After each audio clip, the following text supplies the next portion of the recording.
नवीन व्हिडिओसाठी चॅनलला like, comment, share, subscribe करायला विसरू नका. नमस्कार विद्यार्थी मित्रांनो, नर्सिंग नोट्समध्ये आपले स्वागत आहे. मागच्या व्हिडिओमध्ये आपण प्रश्न क्रमांक 3मध्ये प्ले थेरपी हा बघितला. लसीकरण वेळापत्रकचा व्हिडिओ ऑलरेडी टाकलेला आहे, तो प्लेलिस्टमध्ये जाऊन तुम्ही चेक करू शकता. तर आजच्या व्हिडिओमध्ये आपण प्रश्न क्रमांक क फोटोथेरपी हा क्वेश्चन सॉल्व्ह करणार आहोत. तसेच तुमच्या प्रॅक्टिससाठी मी MCQचे क्वेश्चन पोस्ट या ऑप्शनमध्ये पण अपलोड करणार आहे, ते तुम्ही जाऊन नक्की चेक करा.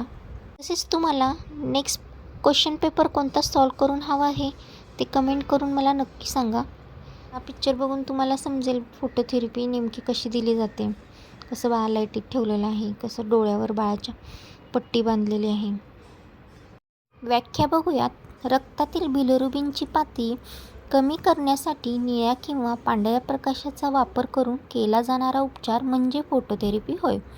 तर याची कार्यपद्धती कशी आहे ती बघूया. कपडे, जास्तीत जास्त त्वचेवर प्रकाश पडण्यासाठी बाळाचे कपडे काढून फक्त डायपर ठेवावे. डोळ्याची काळजी कशी घ्यावी तर रेटिनाला इजा होऊ नये म्हणून डोळ्यावर पट्ट्या बांधाव्यात. पट्ट्या जास्त घट्ट नसाव्यात. योग्य अंतर, बाळ आणि लाईटमधील अंतर साधारणपणे 45 ते 50 सेंटीमीटर इतके असावे. दुसरा पॉईंट आहे नर्सिंग व्यवस्थापन म्हणजे नर्सिंग मॅनेजमेंट कशी करावी.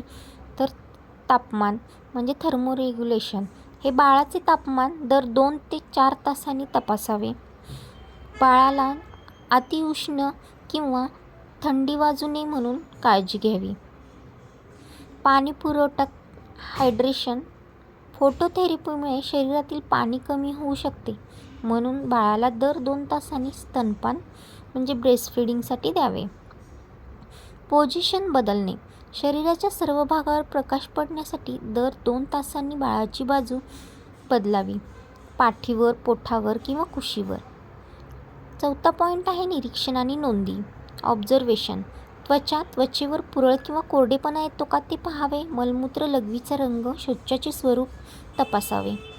बिलिरुबिन तपासणी, डॉक्टरच्या सूचनेनुसार रक्त तपासणी करून बिलिरुबिन किती कमी झाले आहे याची नोंद करून ठेवावी.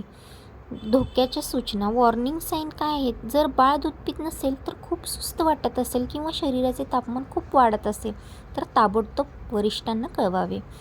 विद्यार्थ्यांसाठी टिप, परीक्षेत उत्तर लिहिताना आय प्रोटेक्शन, हायड्रेशन, पोझिशन आणि टेम्परेचर मॉनिटरिंग हे 4 मुद्दे ठळकपणे लिहा, कारण यावर जास्त गुण असतात. त्याचप्रमाणे जर तुम्हाला एक्झाममध्ये त्याचे प्रकार जर विचारले तर तेही लिहिता यायला हवे, म्हणून मी तुम्हाला याचे प्रकार देखील सांगत आहे. तर फोटोथेरपीबद्दल अतिरिक्त महत्त्वाची माहिती. फोटोथेरपीचे प्रकार. Type of phototherapy. Single phototherapy, जेव्हा फक्त एका बाजूने प्रकाश टाकला जातो. डबल फोटोथेरपी, जेव्हा वरतून आणि खालून अशा दोन्ही बाजूने प्रकाश दिला जातो. हे बिलिरुबिनचे प्रमाण खूप जास्त असल्यास वापरतात.